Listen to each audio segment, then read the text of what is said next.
Radiation therapy एक बहुत ही अपरिचित चिकित्सा प्रणाली है। बहुत सारे लोग इसके बारे में ज्ञान नहीं रखते हैं और ज़्यादातर लोग इससे डरते हैं क्योंकि इसके बारे में बहुत ज़्यादा मिथ्स जो हैं वो पब्लिक में सर्कुलेट करती हैं कि बहुत ख़तरनाक होती है या डेंजरस होती है या इससे मरीज़ को फ़ायदे के बजाय नुकसान ज़्यादा होता है। पर आज मैं आपको डेफिनेटली कुछ मिथ्स बस्ट करना चाहूँगी रेडिएशन के बारे में। पर पहले बताऊँगी कि रेडिएशन होता क्या है। रेडिएशन एक तरह की विकिरण प्रक्रिया है। वो एक डीप एक्सरे थेरेपी है जो कि बॉडी में दिया जाता है ताकि जो सेल्स डिवाइड कर रहे हैं, जो अनकंट्रोल्ड सेल डिवाइड कर रहे हैं, हम उनके डीएनए को डैमेज कर दें ताकि वो डिवाइड ना कर पाए। तो एक तरह से आप एक्सरेज को सेल के डीएनए को डैमेज करने के लिए डिलीवर कर रहे हैं। तो जब ये शरीर पे दी जाती हैं तो शरीर को उसका एहसास नहीं होता। जैसे कि एक्सरे में आपको मालूम नहीं पड़ता कि आपका एक्सरे की फिल्म निकाली जा रही है, वैसे ही रेडिएशन के दौरान आपको मालूम नहीं पड़ता कि बॉडी पे रेडिएशन की किरणें दी जा रही हैं। So it is a painless procedure. इसमें कोई हीट, सेक, करंट या दर्द का एहसास नहीं होता। रेडिएशन लंबी प्रक्रिया होती है। ज़्यादातर ट्यूमर्स में 6-7 हफ्ते की रेडिएशन देनी पड़ती है, तो पेशेंट को डेली बुलाया जाता है। ज्यों-ज्यों रेडिएशन प्रोग्रेस करती है तो रेडिएशन के कारण से कुछ साइड इफ़ेक्ट्स अप्रिशिएट हो सकते हैं। ज़्यादातर जो ये साइड इफ़ेक्ट्स होते हैं वो होते हैं चमड़ी में हल्की लालगी आना। अगर चमड़ी में ट्यूमर गया हुआ है और हम इंटेंशनली चमड़ी में रेडिएशन दे रहे हैं तो कभी कभी चमड़ी में भुरभुरा के पीलिंग हो सकती है या कभी कभी पानी निकल के भी स्किन पील हो सकती है। दूसरी चीज़ जो एहसास होता है पेशेंट्स को वो होता है उल्टी का मन होना या भूख कम लगना। इसके लिए दवाएं दी जाती हैं ताकि ये जो नौशिया या वॉमिटिंग की सेंसेशन है हम इनको सप्रेस कर सकें।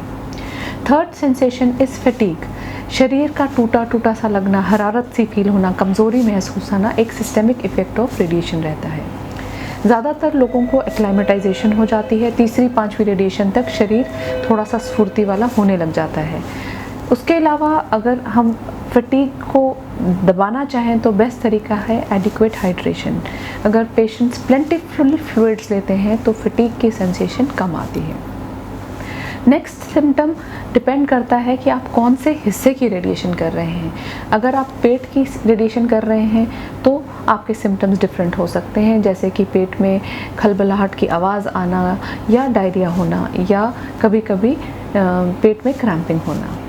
अगर रेडिएशन गले में दिया जा रहा है तो गले में 3-4 हफ्ते के बाद रेडिएशन से हल्के छाले आते हैं जिससे कि खाना निगलने में थोड़ी सी दुखन का एहसास या पेनफुल स्वॉलिंग जिसे हम कहते हैं महसूस हो सकता है। एक मिथ बहुत लोग पूछते हैं, बच्चेदानी का कैंसर का ट्रीटमेंट के लिए आते हैं कि कहते हैं कि क्या बाल गिर जाएंगे सर के।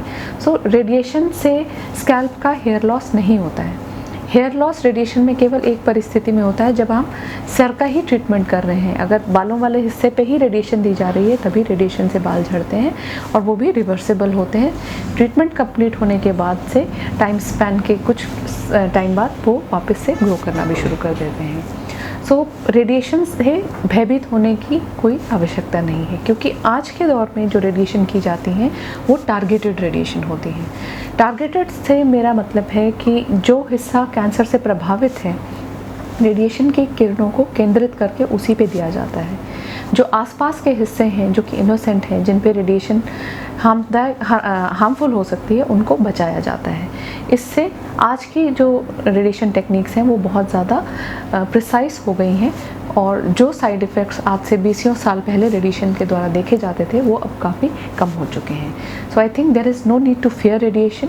Whenever there is a requirement of radiation, you should meet the oncologist and get your concerns addressed. After the discussion, you will very much realize that it is a safe modality and an effective modality. Thank you so much.